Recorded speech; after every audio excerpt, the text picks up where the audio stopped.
अस्सलामुअलैकुम and welcome back with another chilli milli reaction. कैसे हैं आप सब लोग? उम्मीद करती हूँ बिल्कुल खैरियत से होंगे। तो आज जो हम वीडियो बनाने जा रहे हैं, रिएक्शन देने जा रहे हैं, वो है बहुत ही मज़ेदार सा टॉपिक जिसकी याद मतलब जिसके लिए हर लड़की हर लड़का वो चीज़ ये चाहते हैं कि काश हमारी भी मोहब्बत ऐसी हो। तो ये जो मोहब्बत और इश्क होता है ये आजकल तो नहीं नज़र आता, लेकिन पिछले दौर में ये सब चीज़ कैसी थी वो हम देखेंगे एक यादगार के तौर पे, जो यादगार ताजमहल है। क्योंकि दुनिया में 7 अजूबे हैं और उनमें से ही एक अजूबा है, क्योंकि शाहजहां ने बनवाया था अपनी बेगम मुमताज़ के लिए। और मज़े की बात तो ये है, मज़े की बात नहीं है लेकिन दुख की बात है कि उसके बाद जिसने ये बनाया था उसके हाथ भी कटवा दिए गए, क्योंकि उस चीज़ के बाद कोई और ये चीज़ ना बनवा सके। तो ये बहुत ही प्यारा बना हुआ है। तो आइए अब हम वीडियो देखते हैं। उम्मीद करती हूँ आपको भी ये बहुत पसंद आएगी। सो स्टार्ट करते हैं। साल पहले बनाई जाने वाली ये खूबसूरत बिल्डिंग जहां अपने दौर की सबसे बड़ी और वाह, सबसे शानदार बिल्डिंग हुआ करती बहुत थी, प्यारा। वहीं आज इसको दुनिया का 7वां अजूबा भी माना जाता है। इस 7वां अजूबा। आलीशान स्ट्रक्चर को बनाने में 20,000 मजदूरों ने दिन रात खून 20,000 पसीना सोच बहाकर सकते हैं, 20,000 एक कितने या होते दो हैं? सालों तक नहीं बल्कि पूरे 22 सालों तक।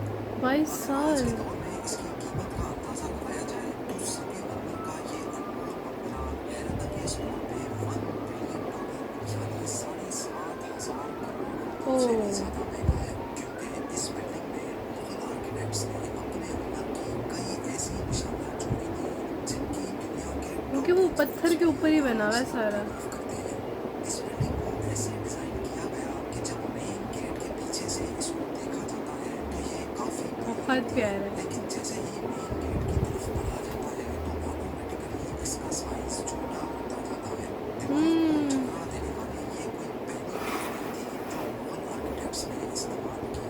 इसके गिर्द चारों मीनारों को बिल्कुल सीधा खड़ा नहीं किया गया, बल्कि ये हाँ, मीनार बाहर की तरफ थोड़ा झुके हुए हैं, क्योंकि इसके अगर जो इनको सीधा साइड खड़ा वाले किया मीनार हैं जाता वो सब तो झुके हुए दूर से हैं। देखने पर ये अंदर की तरफ झुके हुए लगते, जैसा कि इन मस्जिदों में आप देख सकते हैं। इन हम्म। मीनारों को बाहर की तरफ झुकाने का एक और रीजन भी था, और वो ये था कि खतरनाक अर्थक्वेक की सूरत में अगर ये मीनार गिरे भी तो ओके, ये बाहर की तरफ गिरकर ताजमहल पर एक ताजमहल को आंच भी ये ना ना डाल दे। नुकसान ना दे, लेकिन इस वजह आखिर से ये मसला बनाया क्या गया था ऐसे। कि इसको बनाने वाले किसी सूरत में इस पर एक खराश भी बर्दाश्त नहीं कर सकते थे। ताजमहल के वो कौन कौन से रास्ते जिनको 400 साल पहले छुपाने की कोशिश की गई थी, और जब उस दौर में कंक्रीट या स्टील ही नहीं हुआ करता था तो आखिर इस आलीशान मकबरे और इस पर मौजूद 40 मीटर ऊंचे पुलों को कैसे बनाया गया, ये सब और इससे भी ज्यादा आप जान सकेंगे आज की इस स्पेशल वीडियो में। नाज़रीन, ये मामला स्टार्ट हुआ था सन 1607 में, जब इंडिया और पाकिस्तान के 1607। समझौते में मुगल एम्पायर का होल्ड हुआ करता था।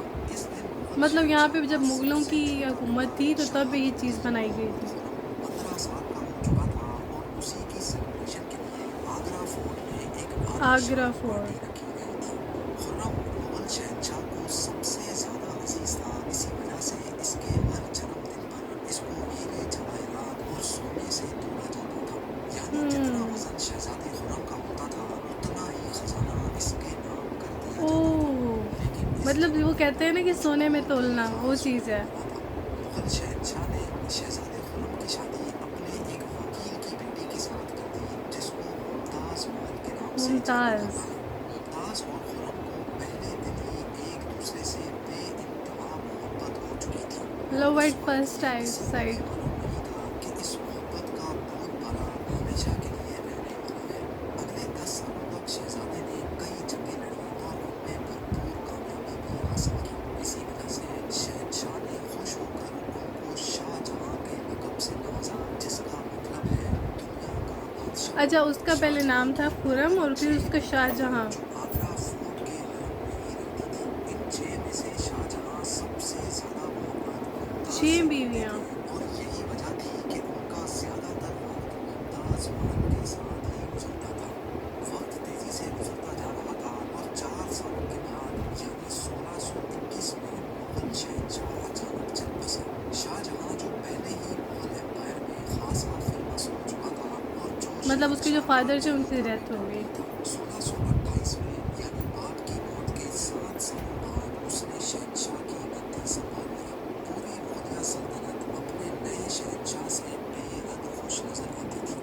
ये वो पीरियड था जब मुगल एम्पायर अपने पूरे उरूज पर थी, यानी पूरे इंडिया पाकिस्तान के साथ साथ अफगानिस्तान के भी कई हिस्सों में मौर्य सल्तनत का राज ओके, हुआ करता था। सारे फैसले शाहजहां खुद करता था, जबकि ज़ाहिर मुमताज है उस वक्त हुकूमत शहर उनकी थी तो वो सारे शाहजहां फैसले भी मशवरे वही पर करते रहते थे। थे। लेकिन किसी को भी इस बात का इल्म नहीं था कि ये खुशियां अनकरीब मातम में बदलने वाली है। गद्दी संभाले अभी एक ही साल गुजरा था कि एक बार फिर से मुगल एम्पायर को दुश्मनों का सामना करना पड़ा। अगले 2 साल जंग चलती रही और शाहजहां को इस जंग में भी भरपूर कामयाबी नसीब हुई। लेकिन शाहजहां अभी इस कामयाबी का जश्न मनाते कि उनको एक अफसोसनाक खबर से आगाह किया गया। वो क्या? मुमताज महल जो कि शाहजहां के 14वें बच्चे को जन्म दे रही थी, उसकी हालत बिगड़ गई और 14th 17 बच्चा? जून सन 1631 को वो ना चाहते हुए भी इस दुनिया से चल बसा। पूरी मौर्य सल्तनत का जश्न देखते ही ओह, देखते मातम में बदल गया। ये खबर जो शाहजहां पर आग बनकर गिरी थी, उसने तो जैसे इनकी दुनिया ही खत्म कर डाली। शाहजहां की सबसे पहली मोहब्बत और उनकी सबसे अजीज बीवी मुमताज महल इस दुनिया से रुखसत हो चुकी थी। कहा जाता है कि इस्लाम की परछाई ने शाहजहां को काले अंधेरों में धकेल दिया था। दिस अगले इज सैड 8 दिनों न्यूज़ तक फॉर उन्होंने कुछ नहीं खाया और अगले शाहजहां। 2 सालों तक ना कोई मौसीकी सुनी और ना ही परफ्यूम लगाया। मुमताज महल ने मरने से पहले एक आखिरी ख्वाहिश की थी। वो चाहती थी कि उनकी कब्र दुनिया के सबसे खूबसूरत मकबरे में बनाई जाए। इस राज अच्छा, को और मुमताज महल की आखिरी ख्वाहिश को पूरा करने के लिए शाहजहां ने अपनी सारी दौलत और पूरी जिंदगी वक्फ करने का इरादा कर लिया। मतलब उसने मुमताज उसकी के याद में गुजरने कि के 6 ताजमहल माह बनवा बाद दिया। यानी 1632 में ही ताजमहल की कंस्ट्रक्शन का काम शुरू कर दिया गया। करीब 20,000 से भी ज्यादा मजदूर, पत्थर तराश और कारीगरों को पूरी सल्तनत से इकट्ठा किया गया। लश्करों के लश्कर शाहजहां के हुक्म पर आगरा बनवा लिए गए थे।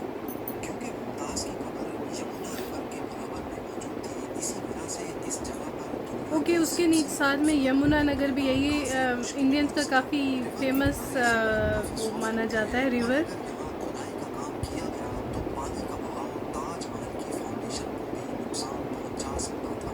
इस मसले से निपटने के लिए मुगल इंजीनियर्स ने यहाँ सबसे पहले जमीन के अंदर कई कुएं खुदवाना शुरू किए। मजदूर ये कुएं तब तक खोदते रहते जब तक खुश्क जमीन नजर न आ जाती थी।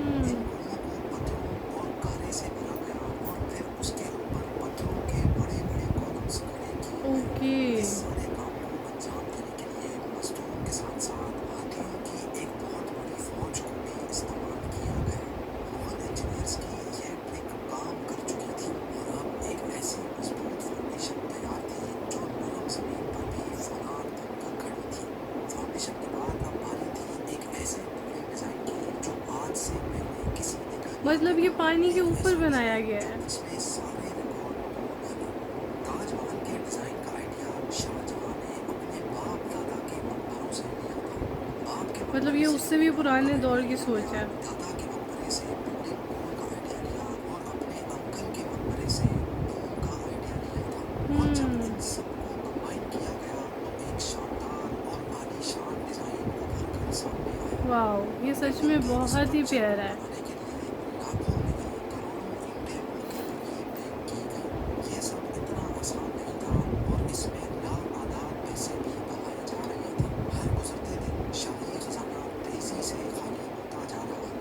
लेकिन शाहजहां को किसी चीज की परवाह नहीं थी, बस उनको ये काम हर कीमत पर कंप्लीट करना था।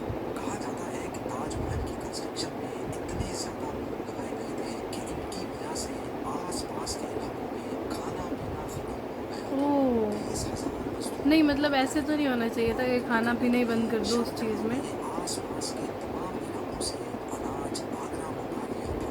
कई सालों की मेहनत के बाद बिल्डिंग का स्ट्रक्चर कंप्लीट हो चुका था और अब बारी थी इसको संगमरमर से सजाने की। ये संगमरमर आगरा से 400 किलोमीटर दूर राजस्थान से मंगाया जाना था, क्योंकि यहाँ का मकराना मार्बल आज तक दुनिया का फाइनेस्ट मार्बल ओके, माना जाता है। बहुत ही प्यारा संगमरमर, मतलब बाहर से भी उन्होंने संगमरमर लगाया और अंदर से भी यानी जब तक ताजमहल की डिमांड पूरी नहीं हो काफ़ी प्यारी आर्किटेक्ट की गई है ऊपर। खरीदने की इजाजत नहीं थी। 1000 हाथियों की मदद से हजारों टन वजनी मार्बल राजस्थान से आगरा मंगाया गया। ताजमहल का ये खूबसूरत तहूम इतना बड़ा है कि इसका अंदाजा सिर्फ आंखों से देखकर ये ही तो वहाँ लगाया पे जा जाके सकता ही है। देखा जा सके आजकल इस क्या तरह है। के डोम बड़ी आसानी से स्टील स्ट्रक्चर पर बनाए जा सकते हैं, लेकिन 400 साल पहले 40 मीटर ऊंचे डोम को बनाने में उनके पास सिर्फ पत्थरों का ही सहारा था। इस डोम को बनाने में मुगल इंजीनियर्स ने जो स्ट्रेस कैलकुलेशन की थी, उसकी आज के इंजीनियर्स भी बहुत तारीफ करते हैं। ताजमहल की फिनिशिंग के लिए इसको पेट्रा डोरा या परचिंगानी से डेकोरेट किया जाना था। पेट्रा डोरा एक ऐसी उसके अंदर भी जो फिलिंग की गई है वो भी किसी और चीज़ से ही की गई है, जो कि बहुत प्यारी लगी, पत्थरों से। मार्बल को बड़ी महारत और बारीकी से कीमती मार्बल को काट पत्थर के के उसके ऊपर हिसाब फिर से तराशा जाता है और फिर उसमें पत्थर को ग्लू के जरिए चिपकाया जाता है। ताजमहल पर इस्तेमाल होने वाली ग्लू कोई आम ग्लू नहीं थी। काफी रिसर्च और लेबोरेटरी टेस्ट के बाद मालूम पड़ा कि ये ग्लू शीरा, लेमन जूस और संगमरमर पाउडर को मिलाकर बनाई जाती ओह, थी। मतलब सारी देसी चीज़ें ही। आज भी ताजमहल की रेनोवेशन के लिए इस्तेमाल की जाती है। ताजमहल की खास बातों में एक बात ये भी है कि ये दिन में 4 मरतबा अपने रंग बदलता है। सूरज निकलने से ओह, पहले ये चीज़ तो मुझे आज पता ब्लैक चली। शेड देता है, सूरज निकलने के बाद ये लाइट येलो और पिंक शेड देता है, जबकि दोपहर के वक्त ताजमहल की खूबसूरती का नया रुख देखने को मिलता है। नीले आसमान पर जैसे मोती चमक रहा और सनसेट के वक्त ये पूरी बिल्डिंग गोल्डन कलर की गोल्डन कलर दिखाई देती की हो गई है। पूरे 22 साल के बाद सन 1656 में ताजमहल की कंस्ट्रक्शन का काम मुकम्मल कर लिया गया। शाहजहां अपनी बेगम की याद में दुनिया का सबसे खूबसूरत मकबरा बनाने में कामयाब हो चुका था। शाहजहां ने इस आलीशान इमारत का नाम अपनी पसंदीदा बीवी की याद में ही रखा। ताजमहल से इसका नाम ताजमहल रख दिया गया। ताजमहल। शाहजहां मुमताज की बरसी पर यमुना रिवर के जरिए ताजमहल पर जाया करते थे। ये ताजमहल की ऐसी एंट्रेंस थी जिसको सिर्फ शाही खानदान के लिए ही बनाया गया। अच्छा, उसके इस साइड पे एंट्रेंस जो की सी है। दीवारों पर दिलकश नक्काशी का काम किया गया था, जो शायद सिर्फ शाही आंखों के देखने के लिए ही किया गया था। शाहजहां का ये महंगा तरीन प्रोजेक्ट कंप्लीट तो हो चुका था, लेकिन इसने मुगलिया सल्तनत को तबाही के किनारे पर ला खड़ा किया। 4 सालों के बाद यानी 1658 में शाहजहां और मुमताज के अपने ही बेटे ने शाही तख्त पलट दिया और खुद मुगल एम्पायर का शहंशाह बन गए। शाहजहां अच्छा, उसी का बेटा ही उनके साथ वो हो गया। पर राज कर रहे थे, उसको कैदी बनाकर आगरा फोर्ट में ही बंद कर दिया गया। सिर्फ एक फैसिलिटी ऐसी थी जो शाहजहां को दी गई और वो ये थी कि जिस कमरे में उसको बंद किया गया था, उसकी खिड़की से वो ताजमहल को देख सकते थे। 8 साल कैद में रहने के बाद 74 ईयर्स की एज में शाहजहां भी इस दुनिया को अलविदा कर गए। शाहजहां का अब मुमताज से दोबारा मिलने का वक्त आ चुका था और उनको ताजमहल में ही दफन कर दिया गया। अच्छा, उसी के साथ में ही उसकी भी मकबरा बना दिया गया है। बहुत ही ज़्यादा इंफॉर्मेटिव वीडियो थी, बहुत ही ज़्यादा ऐसी चीज़ें थी जो हमें पता भी नहीं थी पहले, और वो हमने इस वीडियो में देखी।